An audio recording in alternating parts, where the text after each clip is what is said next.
जगमगाए जहां, रात रुखसत हुई, आ गई फिर सुबह। Welcome again good morning with सभी में एक बार फिर खुश आमदीद। और आज गुड मॉर्निंग विद सभी में स्पेशल हमारा जो ये सेगमेंट है हेल्थ का, वो हम डेडिकेट कर रहे हैं तमाम बहनों को जिनको ब्रेस्ट कैंसर और वो इसके साथ लड़ रही हैं और अचीव भी कर रही हैं अपनी हेल्थ को। मैं उन सबको सलाम पेश करती हूँ, उनकी हिम्मत और उनके हौसले को सलाम पेश करती हूँ। और साथ हमारी तमाम वो डॉक्टर्स जो इस तरह के जो प्रॉब्लम्स में हैं पेशेंट हैं उनको ट्रीट करती हैं, उनको भी सलाम पेश करती हूँ। अवेयरनेस जनरेट कर रही हैं वो लोग सेमिनार के थ्रू, ये बहुत अच्छी बात है। और आज गुड मॉर्निंग विद सभी का भी हिस्सा बने उन सबको मैं एक बार फिर वेलकम करती हूँ। एक और मेरी प्यारी मेहमान डॉक्टर ने ज्वाइन किया, डॉक्टर निदा सलीम, और ये कंसल्टेंट है जर्नल सर्जन। अस्सलाम वालेकुम। वालेकुम कैसी सलाम है सभी। निदा जी? हाँ, अब एक good. निदा गई है, दूसरी निदा आ गई है। अच्छा आप- वो जवाब वो जरा सी एज की थी, आप थोड़ी यंग हो गई है। क्या बात है, ये उल्टी है हमारी। अब इसी तरह आप लोगों ने अपने कैंसर को ना पीछे लेकर आना है और उसको जीरो करना है। इंशाल्लाह। मैं आपको मेरी प्यारी बहन वेलकम करती हूँ गुड मॉर्निंग विद सभी में।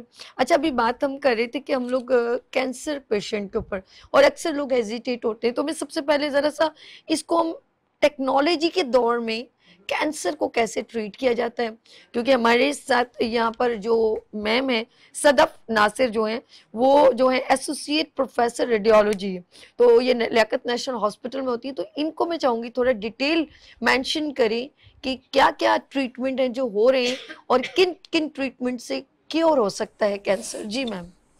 अच्छा, मैं अभी सबसे पहले ये बात करना चाहूँगी कि अभी जिस तरह डॉक्टर निदा बैठी हुई थी यहाँ पे और समरा ने भी जिक्र किया ब्रेस्ट सेल्फ एग्जामिनेशन का और क्लिनिकल एग्जामिनेशन जो आप डॉक्टर के पास जाके करवाते हैं। इसके अलावा एक और चीज़ होती है जो हमारी 40 ईयर्स जो 40 साल से ऊपर की ख़वातीन हैं उनको हर साल करवाना होता है फॉर स्क्रीनिंग। सबसे पहले मैं ये बता देती हूँ कि स्क्रीनिंग क्या होती है। स्क्रीनिंग हम उस टेस्ट को कहते हैं जो उस कंडीशन में करवाया जाता है जब आपको किसी किस्म का कोई प्रॉब्लम नहीं होता। मतलब you are absolutely normal but आप जा रहे हैं टेस्ट करवाने, तो उस टेस्ट को स्क्रीनिंग टेस्ट कहते हैं।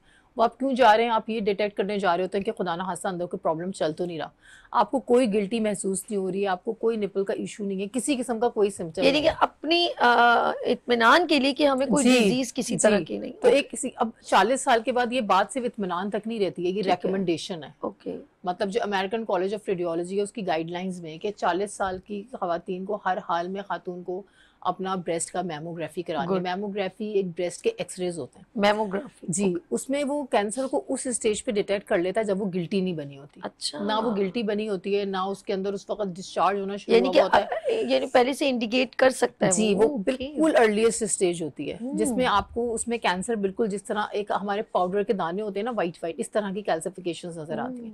उसने भी एक गिल्टी की शक्ल इख्तियार नहीं की होती है, तो वो इतनी अर्लीस्ट पॉसिबल स्टेज होती है। इसलिए ये रिकमेंडेशन है कि 40 साल से ऊपर की खवातीन साल में एक दफा अपना मैमोग्राम जरूर करवाएं। हर एक खातून? हर एक। ओके। बट इवन वो जिनको फैमिली में ब्रेस्ट कैंसर्स हो या जिसके पेरेंट्स को हो, मदर को हो, तो दे हैव द रिकमेंडेशंस कि मदर को जिस एज में भी हो उससे पहले से 10 इयर्स पहले से आपने स्टार्ट करना है। अगर you start with an ultrasound और you start with an mammo, but it's not necessarily कि आपने 40 साल का वेट करना है और फिर मेमो करना है। अगर तो किसी की माँ को रह चुका है 45 इयर्स पे किसी को कैंसर हुआ है तो वो 35 इयर्स पे भी रिकमेंडेशन है कि मेमो करवा लें।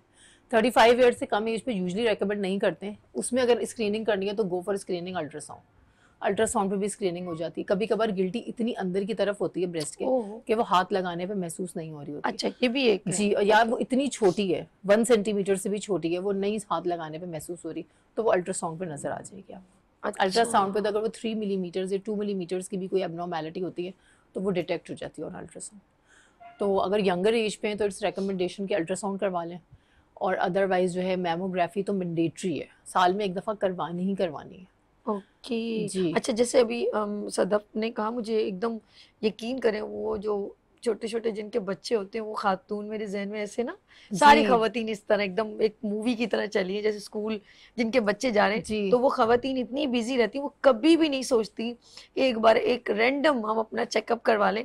तो जो आपने कहा है कि इस तरह का चेकअप जो है, मैमोग्राफी का दूसरा प्रॉब्लम ये है कि मिथ्स इतने से रिलेटेड, लोगों को लगता है कि वो दब जाएगा, कैंसर होगा तो वो फैल जाएगा, या बहुत पेनफुल प्रोसीजर है, ब्रेस्ट में बहुत ज्यादा पेन होगा। अब इतनी एडवांसमेंट हो गई, नई मशीन्स आ रही हैं, उसमें कंप्रेशन तो देते हैं, लेकिन सटल सा डिस्कम्फर्ट होता है, थोड़ा सा डिस्कम्फर्ट वाली फीलिंग होती है, लेकिन वो कोई अनबेरेबल पेन नहीं होता मैमोग्राफी के अंदर। ना ये होता है कि वो कैंसर दबेगा तो वो दब के फट जाएगा या फैल जाएगा, ऐसा कुछ भी नहीं है।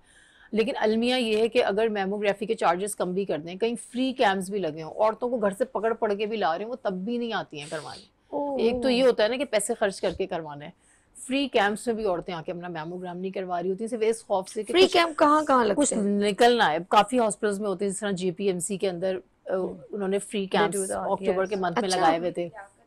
इवन लियाकत नेशनल के अंदर भी हम लोग जो है फ्री एग्जामिनेशंस करते हैं, मैमोग्राम के चार्जेस हम लोग बिल्कुल ही मिनिमल कर देते हैं, 15% पे कर रहे हैं। हर फैसिलिटेशन के बावजूद भी आप डाउ यूनिवर्सिटी चले जाएं, लियाकत नेशनल चले जाएं, कहीं भी चले जाएं, हर हॉस्पिटल इस महीने में ना औरतों को फैसिलिटेट कर रहा होता है कि ज्यादा से ज्यादा खवातीन यार करवाएं, उस पे भी औरतें आके नहीं करवाएं। यानी अक्टूबर के मंथ में हर हॉस्पिटल में खवातीन का फ्री चेकअप है ब्रेस्ट कैंसर का, कि आपको पहले से अल्लाह ना करे कहीं सिम्टम कहीं पता नहीं हो, आप पैसे अफोर्डेबल नहीं है तो आप नहीं चेकअप करवा रहे या डरे हुए, तो ज्यादा बेहतर है कि अपने आप को सेटिस्फाई करने के लिए आप जरूर अपना नहीं, बस वो ये खौफ है कि बस कुछ निकलना है, वो इस खौफ से औरतें नहीं आ रही हैं। भाई कुछ निकल आएगा तो फौरन इलाज हो जाएगा ना, हो सकता है इतनी अर्ली स्टेज पे हो कि कीमो भी ना देनी पड़े, ये भी तो हो सकता है, सिर्फ सर्जरी से इलाज हो जाए।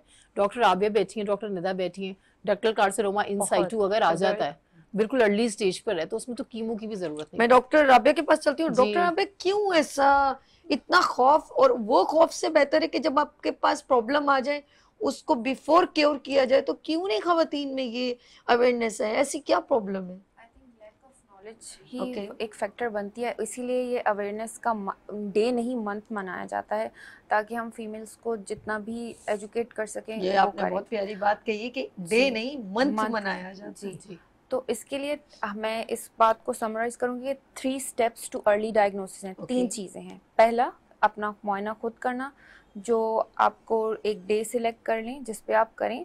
यूजुअली ये पीरियड्स के 7 to 10 डेज पे किया जाता है, जब ब्रेस्ट की टेक्सचर ऐसा होता है कि आप कोई भी अबनॉर्मेलिटी इजीली पकड़ सकें।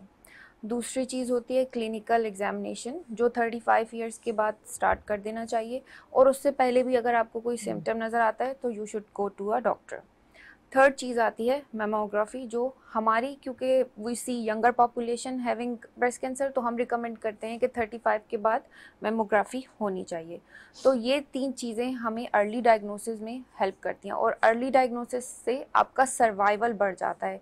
जो 5 इयर्स का सर्वाइवल स्टेज 1 पे है वो 90% से ज़्यादा है, जबकि स्टेज 4 पे जब बीमारी फैल चुकी है तो इट्स डिक्रीजेस टू 28%। तो ये चीज़ लोगों को समझना बहुत ज़रूरी है कि क्यों आपका डॉक्टर के पास जाना, खुद को चेक करना ज़रूरी है, क्यों ये मंथ मनाया जाता है, ताकि हम इसको क्योर कर सकें, ना कि आपको लाइफ लॉन्ग ट्रीटमेंट पे रहना पड़े। हमारे साथ एक डॉक्टर बात करें जी, हमारे साथ डॉक्टर एवस फैकल्टी डाउ। अस्सलाम वालेकुम। वालेकुम अस्सलाम। कैसे डॉक्टर साहब? आपकी दुआएं भाई। सबसे पहले तो मैं आपको बहुत मुबारकबाद देना चाहता हूँ, आपने अपनी रिवायत को कायम करते हुए इस मौजू पे जो है ना, ये आपका बहुत ही कामयाब प्रोग्राम जा रहा है। बहुत शुक्रिया, बहुत शुक्रिया। डॉक्टर साहब, आप भी मेरे मॉर्निंग शो में तशरीफ लाए थे, मुझे अच्छी तरह याद है, और आपने भी अवेयरनेस का प्रोग्राम किया था, और आपकी सपोर्ट का बहुत शुक्रिया।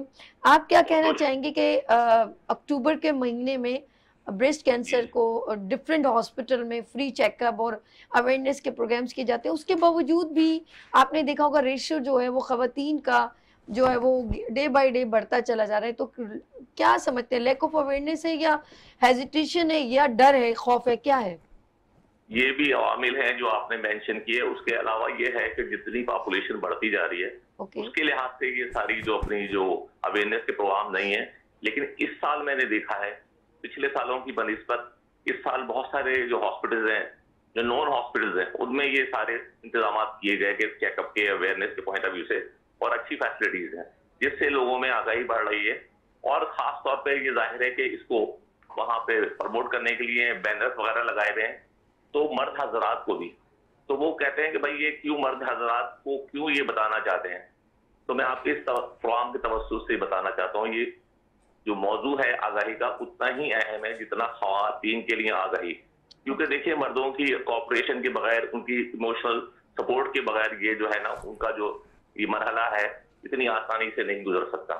तो मर्दों के लिए मेरा प्रोग्राम आपके आज के उससे ये है कि उन्हें हमें इतनी अवेयरनेस होनी चाहिए कि डिजीज क्या है, क्या साइन एंड सिम्टम्स हैं, और इसमें दुनिया भर में क्या नंबर्स हैं, जो स्टैटिस्टिक्स हैं, उनके तहत क्या मौत हो रही हैं, कितनी सीरियसनेस है, और वो अपना इसमें अपना रोल करेंगे। उनको सारी की सारी जो चीजें हैं उनको पता होनी चाहिए। और जैसा कि अभी मैंने कहा कि उनकी इमोशनल हेल्प की बहुत जरूरत है, और हेल्प करें अपने पार्टनर को कि कैसे वो अपनी जो स्क्रीनिंग और चेकअप में उनकी हौसला अफजाई करें, और वो जो उनको साथ जाते वक्त उसके जो कंप्लीट कॉल है उसमें जरूर रखें, और इलाज के दौरान भी जो उनके रोजमर्रा के काम है, खवातीन के उनके घर की बहन है, बेटी है, भाभी है, जो भी है, उनमें उनका साथ दें और इसके बारे में बातचीत की हौसला अफजाई करें। इसमें एक उनमें एनकरेज होते हैं और एक तवानाई आती है, और इस मर्द से लड़ने की एक हिम्मत आती है। तो उसमें यही है कि पता इस तरह उनको पता लगने से और मर्दों को पता लगने से जल्दी जो है पता लगने से जान जब बच जाती है, और अपने प्यारों की हिमायत को अपना अहम किरदार अदा करते हैं मर्द जो हैं। वो छाती का कैंसर जिनसे बिल्कुल इसके सिर्फ मर्द को होता है, औरत को होता है नहीं, ये सब मर्दों को भी होता है, और उनको भी उन्हीं पॉइंट ऑफ व्यू से अपना चेकअप कर सकते हैं। और अगर इस आपके अवेयरनेस के प्रोग्राम में जो अभी तक मैं सुन रहा हूँ बहुत अच्छे अपने पॉइंट कवर किए गए, उसमें अगर मर्द हज़रात इसको तवज्जो दें तो उनके खवातीन में जो किसी वजह से सोशली तो नहीं उनकी नॉलेज में ला सकी, तो वो उनको नॉलेज में आ जाए और वो उनकी हेल्प कर सकें। तो यही आज की इस प्रोग्राम के लिए मेरा मुख्तसर समय है। बहुत शुक्रिया डॉक्टर साहब, बहुत शुक्रिया, थैंक यू सो मच, अल्लाह हाफिज़। अच्छा, डॉक्टर साहब ने बहुत डिटेल में एक अच्छी ब्रीफिंग कर दी, और यही एक इम्पोर्टेंट, जैसे उन्होंने बार बार मेंशन कर रहे थे कि सपोर्ट की बहुत ज़रूरत है, और ये एक्चुअली बहुत इम्पोर्टेंट है, क्योंकि मैंने एक प्राइवेट सेक्टर से ट्रेनिंग की थी, I started working in a government setup. Okay, जो मैंने रियलाइज़ करा सबसे ज़्यादा प्राइवेट में फिर भी वो पेशेंट्स आ जाते थे जो अर्ली पिक हो जाते हैं, they very educated, they understand, अपना अल्ट्रासाउंड करा लिया, मेमो करा लिया, फैमिली में किसी से है पूछ के आ गए, दोस्तों की वजह से आ गए। गवर्नमेंट में ज़्यादातर वो पेशेंट्स आते हैं जो बिल्कुल एंड स्टेज पे होते हैं। The reason is first they are very reluctant, उनको नहीं समझ आता किससे बात करें, क्या बात करें। सेकंड, अगर वो अपने घर में अपने मर्दों को बोलते हैं तो दे आर वेरी हेजिटेंट कि यार हम तुम्हें इस मामले के चक्कर में अगर कराची लेके गए, किसी बड़े सिटी लेके गए, तो हम किस तरीके से मैनेज करेंगे, या हम आप बाकी लोगों को क्या बताएंगे। What's very important is like females, male suppose to understand घर के मर्दों को, या क्योंकि हम जिस सोसाइटी में रहते हैं we live in a male dominant family, so they suppose to understand, read, उनको पता होना चाहिए कि कब किस तरीके से अपने घर की औरतों का ख्याल रखना है। सिर्फ पैसा नहीं देना, कपड़े नहीं देने, उनकी सेहत का ख्याल रखना है। और यही पर मर्द और फैमिलीज लेक होती है। एग्जैक्टली, और हमारा ज्यादातर जो लोग हैं वो रूरल एरियाज में है, so when they come up to us it's very painful to see them, because 25 साल की लड़कियां, 30 साल की लड़कियां, they come up with the metastatic diseases, इतने बड़े बड़े कैंसर्स के साथ, उसमें कीड़े पड़े हुए हैं, दे डोंट अंडरस्टैंड, दे लेके बस अब इसे ठीक कर दें, अब हम इतनी दूर से नहीं आए, हमारा इतना खर्चा हो गया, अब आप इसे ठीक कर दें। उनको ये पता है, प्लीज आप लोग ये समझने की कोशिश करें कि आप लोगों ने शुरू से ख्याल रखना है ताकि आप वो दोनों साजियत से बच सके। ओके, मैं आपके पास फिर दोबारा आती हूँ। मैं जरा सा समरा इन माशाल्लाह, जब यानी कि 2013 की बात आपने कही, और आप 8 महीने की ऑफ कोर्स एक कंसीव किया होता, अपने बेबी भी आपका था, और जब डॉक्टर ने, आपने खुद से थोड़ा जज किया कि मुझे ये प्रॉब्लम है, तो देन आफ्टर डिलीवरी आपने इसको सीरियसली एक्शन लिया। तो पहला स्टेप क्या था? सबसे पहले एक तो आप अपने, मैं तो कहती हूँ कॉन्फिडेंस देखें ज़रा, जिसको पता चल जाए, और वो बेबी भी कंसीव किया हो उन्होंने, कि उन्होंने सबसे पहले, क्योंकि इंसान का ये कैंसर वर्ड जैसे ही आता है ना, वो पहले ही अपने आप को सोच रहे थे कि अब मैं इनफ ख़त्म होने वाला हूँ। लेकिन और मैं कहती हूँ अभी भी बहुत सारी ख़वातीन जो हैं वो जिंदा हैं और वो लड़ रही हैं इस कैंसर बीमारी के साथ, और वो बड़ी अच्छे सर्वाइव कर रही हैं, मेडिसिन ले रही हैं, अब कीमोथेरेपी करवाती हैं, प्रॉपर ट्रीटमेंट करती हैं, तो उनकी कई साल से माशाल्लाह जिंदा। तो कुछ लोग इतना डर जाते हैं और खौफ उसको मार देते हैं। आपने पहला स्टेप क्या लिया आपने, यानी कि जब आपका बच्चा डिलीवर हो गया फिर आपने क्या ट्रीटमेंट की ताकि और खवातीन को मालूम हो? देखिए, मैं एक बड़ा ही नेशनल डायलॉग बोलूंगी कि आपने घबराना नहीं। मैं समझ गई, आप समझ गई। तो देखिए, कैंसर डायग्नोसिस यही एक वजह है कि मैं इस बारे में आती हूँ और यहाँ पे आके बात करती हूँ, सेमिनार्स करती हूँ। पिंक रिबन हॉस्पिटल के साथ भी एसोसिएटेड हूँ, पेशेंट काउंसलिंग भी करती हूँ, क्योंकि मैंने वो एक जर्नी गुजारी है। और 2013 में ब्रेस्ट कैंसर ग्रुप्स नहीं थे, अवेयरनेस की कोई ऐसी चीज़ें नहीं होती थी, इतनी अवेलेबिलिटी नहीं थी कि मुझे कोई काउंसलिंग करे, ठीक है। तो वो जो एक ट्रॉमा जो मैंने गुजारा, cancer is not only a physical battle, it's more of the mental battle. जो जहनी तौर पे लोग उस डिप्रेशन से, उस ट्रॉमा से गुजरते हैं, जो औरतों के बहुत सारे सवालात होते हैं, सर्जरी से लेके कीमोथेरेपी के, हम उन्हीं चीज़ों में फंसे हुए हैं क्योंकि अवेयरनेस नहीं है कि भाई बाल झड़ जाएंगे। अभी कुछ टाइम पहले मैं एक और इंटरव्यू में थी, तो उन्होंने मुझसे पूछा, तो मैम आप तो अभी गंजी होंगी ना। मैंने कहा भाई क्यों वाई? मैंने कहा नहीं, हमने तो यही सुना है कि कैंसर में तो यही होता है और कीमोथेरेपी के बाद तो बाल। मैंने कहा वो लैक ऑफ अवेयरनेस, लोग ये सुनते ही भाग जाते हैं कि अगर कैंसर है तो उसका ट्रीटमेंट आपने बहादुरी के साथ लेना है। हमें पता है कि कोई और अगर इन्फेक्शन है तो हम एंटीबायोटिक का कोर्स ही पूरा करते हैं, राइट, क्योंकि हमें पता है कि हमें ये ट्रीटमेंट पूरा लेना है। तो कैंसर जितनी बड़ी बीमारी, उसका ट्रीटमेंट उस हिसाब से स्टेप्स हैं जो डॉक्टर्स ने बता दिए हैं कि भाई सर्जरी करानी है, फिर कीमो करानी है, फिर रेडिएशंस करानी है, भागना नहीं।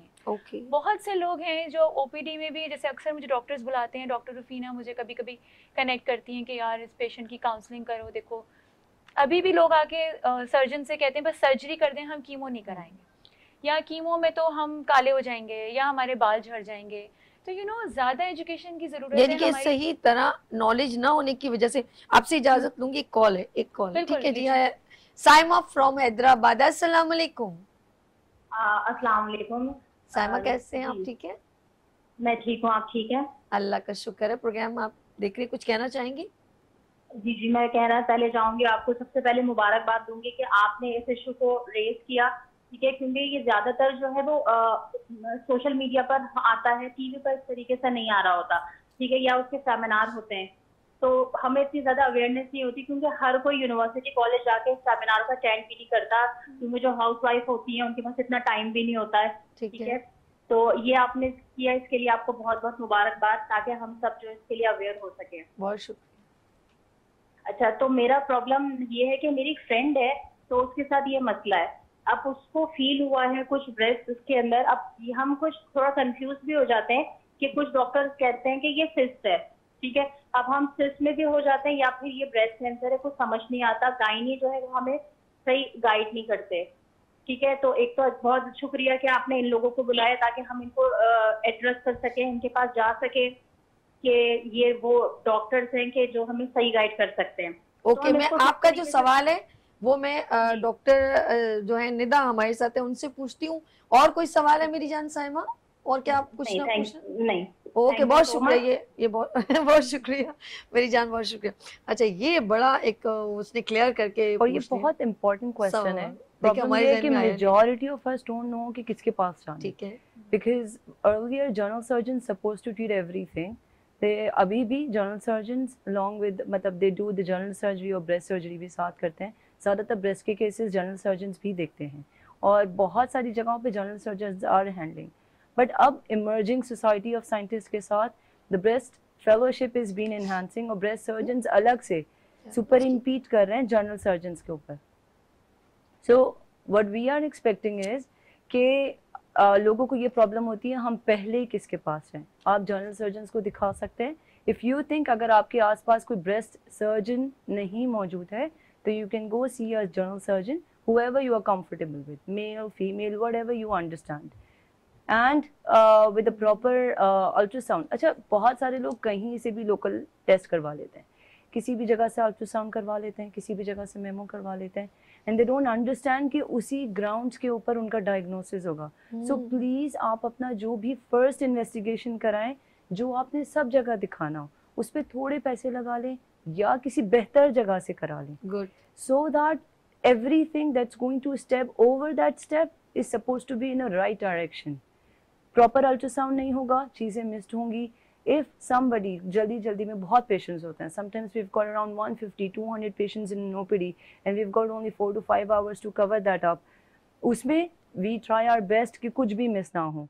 We do an examination, ultrasound pick करा, चलो वो भी मेरा सही था, ये भी सही है, बहुत टाइनी माइनी चीज़, जैसे डॉक्टर सदफ ने कहा कि लेस देन 1 सेंटीमीटर और 3 mm 5 mm हैंड से पिक नहीं होती, वो अल्ट्रासाउंड से पिक होती है. So these people suppose to understand कि प्रॉपरली कहाँ से कराएं. जहाँ तक बात है कि वेदर इट्स अ सिस्ट और whether it's a disease, cyst is a benign. अगर कोई कह रहा है कि इट्स अ सिस्ट और रिकरेंस है, तो सिस्ट की रिकरेंस का भी तरीका है कि हम पहले उसको निकाल ले, मतलब एस्पिरेट करते हैं, वो वापस होती है तो वी एस्पिरेट इट अगेन, लेकिन उनको थर्ड टाइम हो रही होती है तो we take that out. So it's important if you are having that again and again, और ये सिस्ट गायब नहीं हो रही, बड़ी हो रही है, और इसका आपके साइकिल से कोई ताल्लुक नहीं है, तो then that is something you need to go see a breast surgeon for that, ताकि आपकी चीज़ें एक प्रॉपर डायरेक्शन में मूव आउट हो. ओके, मैं आपके पास आना चाहूंगी, आप कुछ कहना चाह रही हैं? जी, फिर मैं जी जी. हमारे क्लिनिक में 80% जो पेशेंट्स आते हैं, जी जी, they even if they have lump that is usually benign, मतलब वो बेजरर होता है 80% केसेस में. तो अगर आपको एक क्वालिफाइड डॉक्टर बता रहा है जिससे आपने कंसल्ट किया है कि this is nothing to worry about, बेजरर है, तो आप उस पर फिर थोड़ा सा यकीन भी कीजिए. ये नहीं है कि आप हर डॉक्टर के पास उसको चेक कराते रहें. सो 80% of the case times that is benign also. So you do not ultrasound सही जगह से होना चाहिए. एक्चुअली कभी-कभी सिस्ट सिंपल होती है, ठीक है, कभी सिस्ट कॉम्प्लेक्स भी होती है. अगर सिस्ट बहुत कॉम्प्लेक्स है, उस सिस्ट के अंदर कोई ऐसी चीज आ रही है, कोई सॉलिड सा एरिया आ रहा है, तो वो सिस्ट कैंसर भी हो सकती है. तो अल्ट्रासाउंड प्रॉपर होना चाहिए, किसी सही जगह से होना चाहिए, क्योंकि सारी सिस्ट बिनाइन भी नहीं होती हैं. वो आपको रेडियोलॉजिस्ट जो भी है, सोनोलॉजिस्ट कर रहा होगा, वो बताएगा कि सिस्ट की टाइप कैसी है. ओके जी, तो वो, और दूसरा जैसे वो कह रही थी वो गायनी को दिखा रही हैं, तो मतलब गायनी वाले यूजुअली ब्रेस्ट डील नहीं करते हैं. तो इट्स बेटर कि अगर वो किसी ब्रेस्ट सर्जन के पास जाएं और किसी प्रॉपर जगह से अल्ट्रासाउंड करवाएं, तो मेरे ख्याल से वो एक तरफ हो जाएंगी कि उनकी बेजरर किस्म की बीमारी है या खुदा ना खासा कैंसर है. तो इसके लिए 2 चीज़ें इंपॉर्टेंट, एक तो अल्ट्रासाउंड प्रॉपर करा लें और किसी ब्रेस्ट सर्जन के पास. ओके, अच्छा जी, हमारे साथ अच्छा सदफ, जिस तरह आप बता रही थी कि आपको ऑफ कोर्स कि दोबारा भी हो सकता है, नहीं भी हो सकता है. अगर ये बार बार, जैसे आपने कहा कि एक बार रिमूव कर दिया, दोबारा रिमूव कर दिया, फिर तीसरी बार मतलब उसको क्योर करा जो भी, उसके बाद फिर उसको स्किप निकालना बहुत ज़रूरी होता है. ये सर्जन्स जो हैं वो ज़्यादा बेहतर बता सकते हैं आई थिंक, क्योंकि सर्जरी ये लोग कर रहे होते हैं. लेकिन डेफिनेटली निकालना इसलिए भी ज़रूरी होता है कि पेशेंट की एक डिस्कम्फर्ट भी तो होती है, और कभी कभी सिस्ट इतनी बड़ी हो जाती है कि ब्रेस्ट की शेप ख़राब हो रही होती है, एक कॉस्मेटिक इशू भी कभी किसी को हो रहा होता है, या उसकी वजह से उसको पेन हो रहा है, उसका साइज़ बढ़ रहा है, पेन हो रहा है.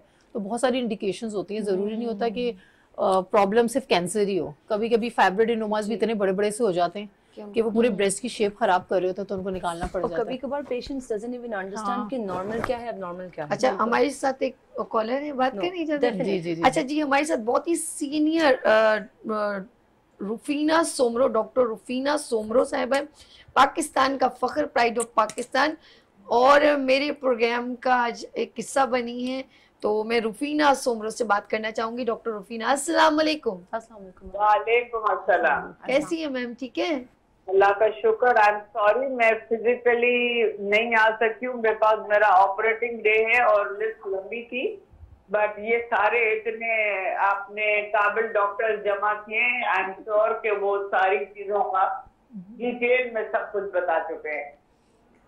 अच्छा जी, हमारे साथ यहाँ पर सदफ भी हैं, यहाँ पर निदा भी हैं, राबिया भी हैं, माशाल्लाह डॉक्टर्स यहाँ पर मौजूद हैं. और इससे पहले जी हाँ, ये सारे मौजूद डॉक्टर्स मौजूद हैं, और मेरी प्यारी सी पेशेंट समरा भी मौजूद है आपके पास. नहीं कहती, हम डॉक्टरों की बात करते हैं, हमें क्या पता आप समरा से. मेरी फेरी गॉड मदर को आपने कॉल कर लिया. ये सारे डॉक्टर्स बहुत काबिल, बहुत काबिल एहतराम है, सबको मैं जानती हूँ और सब बहुत काबिल डॉक्टर्स हैं. अच्छा डॉक्टर साहब, मैं आपसे कोई सवाल कर लूँ ताकि एक अच्छा खूबसूरत प्रोग्राम. डॉक्टर साहब, क्या इम्पैक्ट, क्योंकि हर साल अवेयरनेस दी जाती है अक्टूबर के महीने में ब्रेस्ट कैंसर पे, छाती का सरतान, लेकिन क्या रेशियो कम हो रहा है या बढ़ रहा है या क्योरेबल है? कि अक्सर जो है दही इलाकों से, प्रिविलेज इलाकों से लोग आते हैं और बिल्कुल लास्ट 4th स्टेज पर आते हैं. अच्छा, एक शहरी इलाकों में भी जो लोग रहते हैं वो भी जो है वो नहीं, उनको अवेयरनेस नहीं है.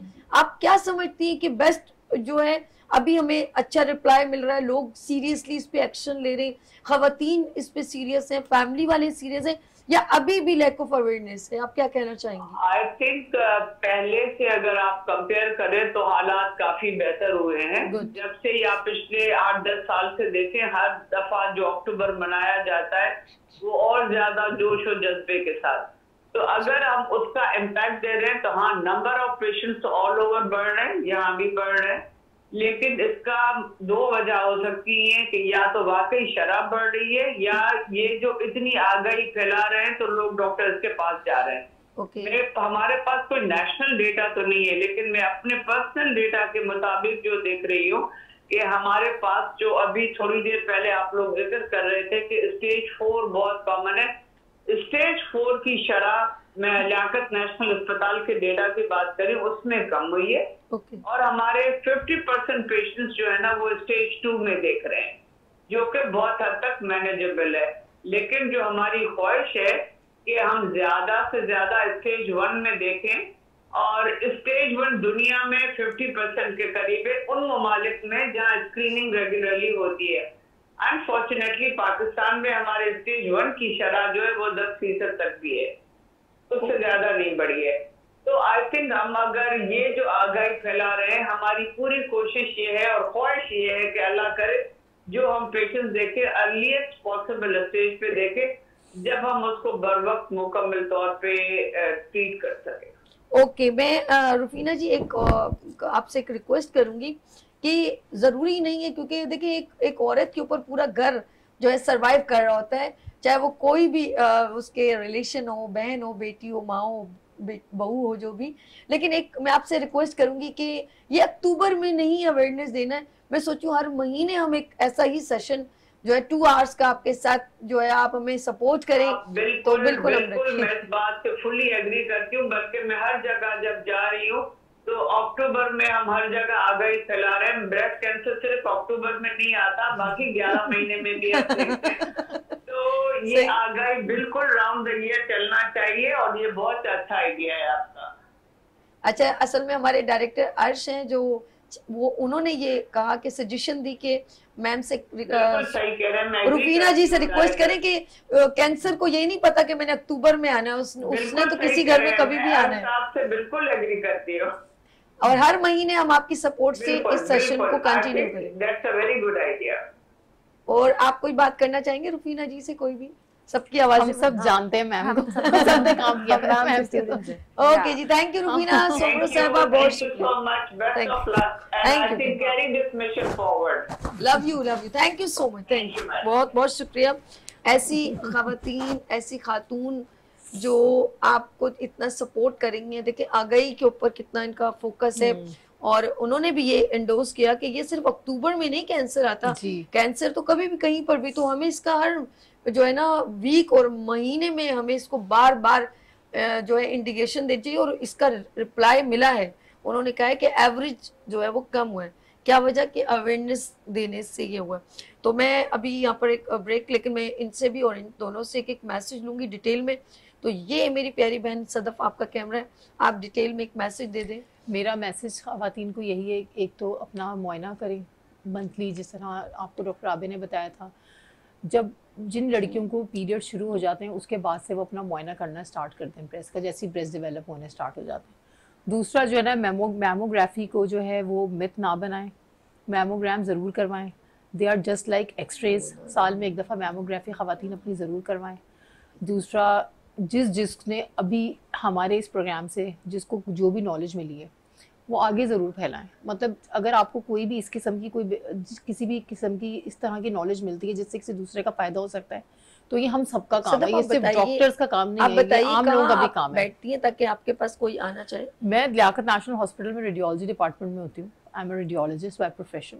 तो हमारे प्रॉपर क्लिनिक्स नहीं होते, बट वी डू मैमोग्राम्स, अल्ट्रासाउंड। बता दें जी, मैं डेली होती हूँ। टाइमिंग मैं डेली 9 to 5। ओके।